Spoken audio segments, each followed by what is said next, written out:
3 association అనేది చాలా చిన్న కాలనీ అండి. ఇది 2002లో అప్పుడున్న ఇండ్లు దాదాపు 3-4 ఇండ్లు ఇక్కడ ఉన్నాయి. 3-4 ఇండ్ల కోసం ఒక 4 ఇంచుల పైప్ తోని దాదాపు 15-20 సంవత్సరాల నుంచి మేము చాలా అవస్థపడుతున్నాం. ఇది 23 సంవత్సరాల పైన అయిపోయింది. తర్వాత అక్కడ శివాలయం నుంచి ఇక్కడ దాకా చాలా డౌన్ ఉంది. ప్రతి 5 రోజులకు డ్రైనేజ్ నిండటం, ఇది శివాలయానికి వచ్చే భక్తులందరూ ఈ తొక్కుంటూ శివాలయానికి పోవటం, ఈ విధంగా చాలా ప్రాబ్లమ్స్ అయినాయి.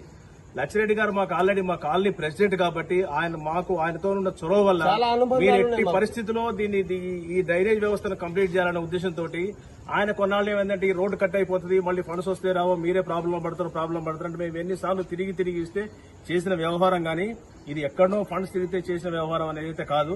మీకు ఎమ్మెల్యే గారి పరిధి చాలా పెద్దది, మొత్తం కాన్స్టిట్యూషన్ అంతా కూడా చేయొచ్చు. ఆయనకు మాకు ఎమ్మెల్యే, అందరికి ఎమ్మెల్యే, ఎవరికి ఎమ్మెల్యే కాని విషయం కాదు. మీరు కూడా చాలా ఉత్సాహంతో ఉన్నారు. మీరు కూడా మా కాలనీకి అభివృద్ధి చేసేయండి.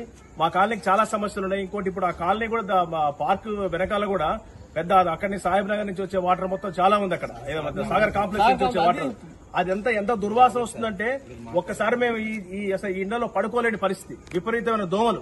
మీరు అటువంటి సమస్యలను పరిష్కరించి దోహదం చేయాలని కోరుతున్నాం. కానీ మేమంతా ఎంప్లాయీస్ అండి ఇక్కడ ఈ కాలనీస్, అంతా మిడిల్ క్లాస్ ఫ్యామిలీస్. ఇక్కడ ఎవరికి రాజకీయాలు అంటగట్టద్దు, దీన్ని రాజకీయం చేయొద్దు. ఇప్పటికి కూడా మా దురదృష్టవశాత్తు ఏమైందంటే నమస్కారం అండి. PN Reddy phase 3 president. నేను నా పేరు సాయి నికేతన్. చాలా రోజుల తర్వాత మా కాలనీకి డ్రైనేజ్ సమస్య తీరుతుంది అని చెప్పి మేము భావిస్తుంటే అరవింద్ అన్న ఇవాళ ఒక వీడియో పెట్టడం జరిగింది. ఎక్కడో శాంక్షన్ ఉన్న దాన్ని ఇక్కడ చేస్తున్నారు పని అని చెప్పేసి. దయచేసి దీన్ని రాజకీయం చేయొద్దన్నా. మేమందరికీ మాకు మా పార్టీలతో సంబంధం లేదు. మేము పార్టీలకు అతీతంగా ఉండేటటువంటి స్థానికులం కాబట్టి దీన్ని రాజకీయం చేయొద్దు. అక్కడ పని చేయాలి, ఇక్కడ పని చేయొద్దని మేము చెప్పడం లేదు. ఎక్కడైనా పని చేయొచ్చు, వాళ్ళకు కూడా మేము సహకరిస్తాం, వాళ్ళు కూడా మాకు సహకరించాలని తెలియజేస్తున్నాం.